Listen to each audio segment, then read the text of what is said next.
आज हम बात करेंगे सिस्टैटिन सी नाम का एक और ब्लड टेस्ट है जो भी कुछ सिचुएशंस में क्रिएटिनिन से भी ज्यादा एक्यूरेट रिजल्ट्स देता है। ये कैसे और किन लोगों में काम आता है ये भी बताऊंगा, और क्रिएटिनिन के बारे में ये समझेंगे कि ये नंबर आपकी किडनी हेल्थ के बारे में क्या बताता है। मेरा नाम डॉक्टर अर्जुन सब्रवाल है और मैं किडनी पेशेंट्स का ख्याल रखता हूँ। किडनी के टेस्ट देखकर कई लोग कंफ्यूज हो जाते हैं, स्पेशली जब रिपोर्ट्स में क्रिएटिनिन, ईजीएफआर जैसे टर्म्स लिखे होते हैं।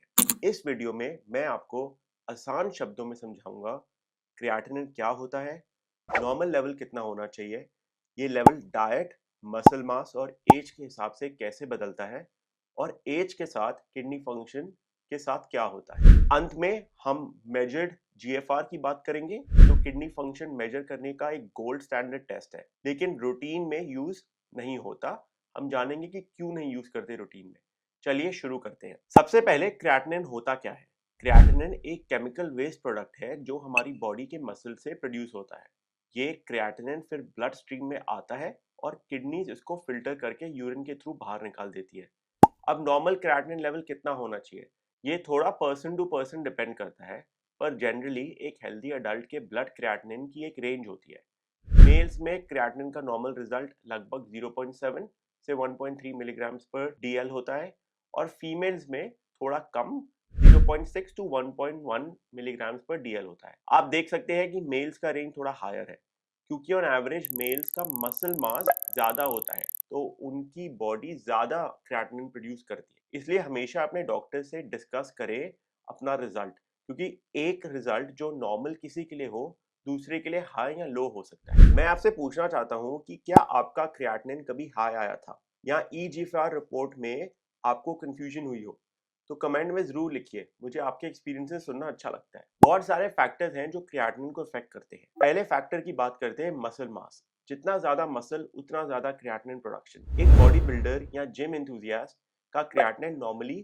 थोड़ा हाई साइड पर हो सकता है क्योंकि उनकी मसल्स बड़ी हैं और क्रिएटिनिन ज्यादा बनाते हैं। वही अगर कोई व्यक्ति बहुत पतले हैं या एल्डरली हैं जिनका मसल मास कम हो चुका है एज के हिसाब से, उनका क्रिएटिनिन नेचुरली लो हो सकता है। यही वजह है कि बच्चों में जिनका मसल मास कम होता है उनका क्रिएटिनिन बहुत लो हो सकता है, और मस्कुलर यंग अडल्ट का थोड़ा हायर हो सकता है एज कम्पेयर टू नॉर्मल। दूसरी बात करते हैं डाइट की।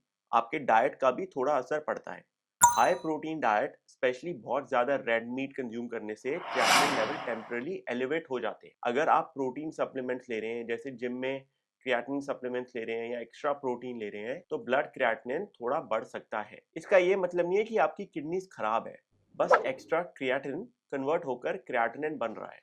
फॉर एग्जाम्पल, एक एथलीट जो क्रिएटिनिन सप्लीमेंट्स ले रहा है उसका क्रिएटिनिन टेस्ट में अपर लिमिट या स्लाइटली अबव नॉर्मल आ सकता है, जिसे गलती से किडनी प्रॉब्लम समझ लिया जाता है, लेकिन असल में किडनीज ठीक हो सकती है। दूसरी तरफ स्ट्रिक्टली वेजिटेरियन डाइट जिसमें प्रोटीन इंटेक कम या सिर्फ प्लांट बेस्ड है, में क्रिएटिनिन थोड़ा लोअर साइड पे आ सकता है क्योंकि प्रोटीन इंटेक कम होता है। तीसरी चीज है एक्सरसाइज। बहुत हैवी स्ट्रेनुअस एक्सरसाइज के बाद भी क्रिएटिनिन थोड़ा शूट हो सकता है क्योंकि एक्सरसाइज से मसल यूज और ब्रेक डाउन होते हैं, जिससे क्रिएटिनिन टेम्पररी राइज करेगा।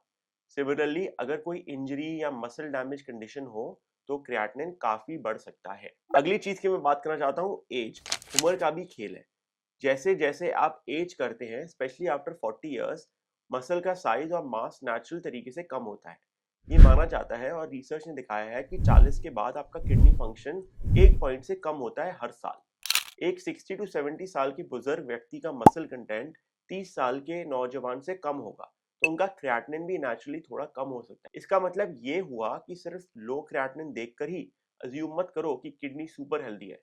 हो सकता है मसल बहुत कम हो उम्र के हिसाब से, बट किडनी फिर भी डैमेज कर रही है। रिसर्चर्स ने पाया है कि सीरम क्रिएटिनिन पर age, gender, diet, protein, muscle mass सबका असर होता है, और जिनके मसल्स बहुत कम हो उनमें किडनी की प्रॉब्लम्स होने के बावजूद क्रिएटिनिन रिपोर्ट नॉर्मल रेंज में आ सकता है। सिर्फ क्रिएटिनिन के नंबर को अकेले देखकर कंक्लूजन नहीं निकालना चाहिए।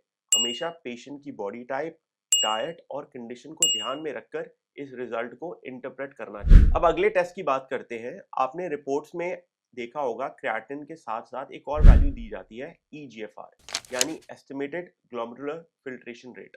ये नंबर किडनी की फिल्टरिंग कैपेसिटी का अंदाजा देता है। अब ईजीएफआर कैलकुलेट कैसे करते हैं, ये डायरेक्ट मेजरमेंट नहीं है, बल्कि एक फॉर्मूला से कैलकुलेट होता है, जिसमें आपका सीरम क्रिएटिनिन लेवल के साथ साथ आपकी एज, जेंडर और कुछ केसेस में बॉडी साइज या रेस को भी कंसिडर करते हैं। डॉक्टर्स क्रिएटिनिन की वजह सीधा ईजीएफआर क्यों देखना प्रेफर करते हैं? क्योंकि ईजीएफआर ज्यादा डायरेक्टली बता देता है कि किडनी फंक्शन नॉर्मल है या नहीं। जैसे हमने डिस्कस किया, क्रिएटिनिन लेवल तब तक सिग्निफिकेंटली राइज नहीं होता जब तक किडनीज के काफी नेफ्रॉन्स लूज नहीं होते। एक तरह से सोचिए, ईजीएफआर एक परसेंटेज की तरह काम करता है। हेल्दी यंग अडल्ट्स का ईजीएफआर 100 या कभी-कभी उससे ऊपर भी होता है। 90 नॉर्मली रेफरेंस रेंज होती है लैब्स में, कई लैब्स में 60 रेफरेंस रेंज होती है। तो अगर 60 या 90 से ज्यादा है तो हम बोलते हैं कि नॉर्मल है। अगर किसी का ईजीएफआर 50 है तो हम रफली कहते हैं कि किडनी 50% कैपेसिटी पे काम कर रही है। तो ईजीएफआर पेशेंट्स और डॉक्टर्स दोनों के लिए इजी नंबर है समझाने के लिए। क्रिएटिनिन 1.2 या 2.5 से पेशेंट को इतना समझ नहीं आएगा, पर अगर बोले कि आपकी किडनी अब 30% ही फिल्टर कर रही है तो उन्हें सीरियसनेस समझ आएगी किडनी डिजीज के बारे में। ईजीएफआर एक एस्टिमेट है और ज्यादातर केसेस में काफी रिलायबल है किडनी फंक्शन जानने के लिए, पर कुछ सिचुएशन में ईजीएफआर फॉर्मूला गलत एस्टिमेट दे सकता है।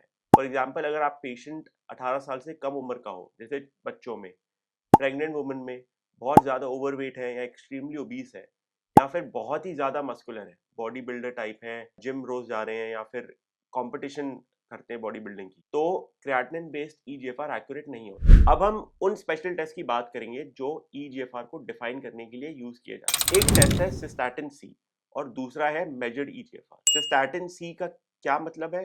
ये एक प्रोटीन है जो हमारी बॉडी की सभी सेल्स बनाती है। हर वक्त थोड़ी थोड़ी सिस्टैटिन सी ब्लड में बनता रहता है और किडनीज इसे फिल्टर करके निकाल देती है, बिल्कुल क्रिएटिनिन की तरह।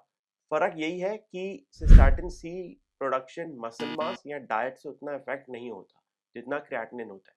इसलिए सिस्टैटिन सी को एक ऑल्टरनेट मार्कर माना जाता है किडनी फंक्शन के लिए, और रिसर्च कहती है कि सिस्टैटिन सी एक्चुअली मोर एक्यूरेट है एज कम्पेयर टू क्रिएटिनिन अगर आपको किडनी का फंक्शन जानना है। ये उन लोगों में ज्यादा एक्यूरेट है जहाँ पर क्रिएटिनिन मिसलीडिंग हो सकती है। आपका डॉक्टर शायद ये तब सजेस्ट करे अगर आप बहुत ओल्ड है, बहुत मस्कुलर है, या समहाउ आपकी बॉडी कॉम्पोजिशन नॉर्मल नहीं है, तब सिस्टैटिन सी बेटर काम आता है एज कम्पेयर टू क्रिएटिनिन। सिस्टैटिन सी का टेस्ट थोड़ा महंगा है क्रिएटिनिन से और हर लैब में रेडिली अवेलेबल भी नहीं होता, इसलिए रूटीन में सबका नहीं होता। पर मुझे लगता है फ्यूचर में cystatin C will become the standard to check for kidney function, क्योंकि जब जरूरत पड़ती है it can provide a more accurate estimate of GFR in दो स्पेशल केसेस। अब हम बात करते हैं मेजर्ड जीएफआर। नाम से ही क्लियर है कि इसमें किडनी की फिल्टरिंग रेट को सीधा मेजर किया जाता है। अब तक हम ब्लड टेस्ट, क्रिएटिनिन, सिस्टैटिन सी से एस्टिमेट की बात कर रहे थे। मेजर्ड जीएफआर में हम एस्टिमेट नहीं, डायरेक्ट कैलकुलेशन करके किडनी का कितना फिल्टर हो रहा है वो देख सकते हैं। इसमें क्या करते हैं, पेशेंट को एक स्पेशल मार्कर या सब्सटेंस देते हैं इंजेक्शन के द्वारा और डायरेक्टली मेजर करते हैं कि किडनी से कितना बाहर आ रहा है ब्लड और यूरिन सैंपल्स कलेक्ट करके। ये प्रोसेस सुनने में इंटरेस्टिंग है बट प्रैक्टिकली काफी टीडियस और महंगा है। मेजर्ड जीएफआर को हम किडनी फंक्शन मेजर करने का गोल्ड स्टैंडर्ड मानते हैं, मतलब ये सबसे एक्यूरेट टेस्ट होता है। फॉर एग्जाम्पल, जब किसी को अपना किडनी डोनेट करना हो तो हम मेजर्ड जीएफआर पे जाते हैं रादर देन क्रिएटिनिन या ईजीएफआर। सिमिलरली रिसर्च स्टडीज या क्लिनिकल ट्रायल्स में जहां जीएफआर चाहिए वहां पर मेजर्ड जीएफआर कभी-कभी यूज करते हैं। तो दोस्तों, आज हमने काफी कुछ डिस्कस किया। क्रिएटिनिन क्या है, इसका नॉर्मल रेंज और किन चीजों से ये इफेक्ट होता है। फिर हमने देखा कि एज के साथ किडनी फंक्शन नेचुरली कैसे गिरता है, जिससे क्रिएटिनिन इंटरप्रिटेशन पर असर पड़ सकता है। फिर हमने ईजीएफआर की इंपॉर्टेंस समझी। ये एक कैलकुलेटेड नंबर है जो इन सब फैक्टर्स को कंसिडर करके बताता है कि किडनीज कैसे काम कर रही है। हमने सिस्टैटिन सी एक स्पेशल टेस्ट है जो कुछ लोगों में ज्यादा एक्यूरेट पिक्चर दे सकता है, स्पेशली जब क्रिएटिनिन अनरिलायबल हो। और हमने मेजर्ड जीएफआर के बारे में बात की जो कि एक गोल्ड स्टैंडर्ड है, डायरेक्ट मेजरमेंट करता है बट सिर्फ खास सिचुएशन में ही यूज होता है। अब जब आप अपनी ब्लड रिपोर्ट देखेंगे, क्रिएटिनिन और ईजीएफआर को बेहतर तरीके से समझ पाएंगे। याद रखिए, अगर क्रिएटिनिन थोड़ा हाई आ गया है रिपोर्ट में तो घबराइए मत, पहले अपने डॉक्टर से बात करें। हो सकता है कि वो कुछ और टेस्ट करें, जैसे क्रिएटिनिन रिपीट करें या फिर आपका प्रोटीन चेक करें यूरिन में, क्योंकि वो भी एक मार्कर है किडनी डिजीज के बारे में। आई होप ये एक्सप्लेनेशन सुन के आपके डाउट्स क्लियर हो गए हो और आप अपनी किडनी हेल्थ को लेकर थोड़ा और कॉन्फिडेंट फील कर रहे हो। याद रहे, रेगुलर चेकअप्स और डॉक्टर की सलाह से आप अपनी किडनी हेल्थ को स्टेबल रख सकते हैं। अपने खाने में बैलेंस, हाइड्रेशन, ब्लड प्रेशर और शुगर कंट्रोल ये सब किडनीज के लिए अच्छे हैं, लेकिन ये टॉपिक्स फिर कभी डिटेल में कवर करेंगे। अगर आपको ये वीडियो इन्फॉर्मेटिव लगी, प्लीज़ इसको लाइक और शेयर करें ताकि और लोग भी अपनी हेल्थ के बारे में जानकारी ले सकें। कमेंट सेक्शन में अपने सवाल या फीडबैक ज़रूर लिखें, मैं कोशिश करूंगा इनके जवाब देने। और चैनल को सब्सक्राइब करना ना भूलें। आगे भी मैं ऐसी हेल्थ टॉपिक्स को सिंपल तरीके से समझाता रहूंगा। धन्यवाद।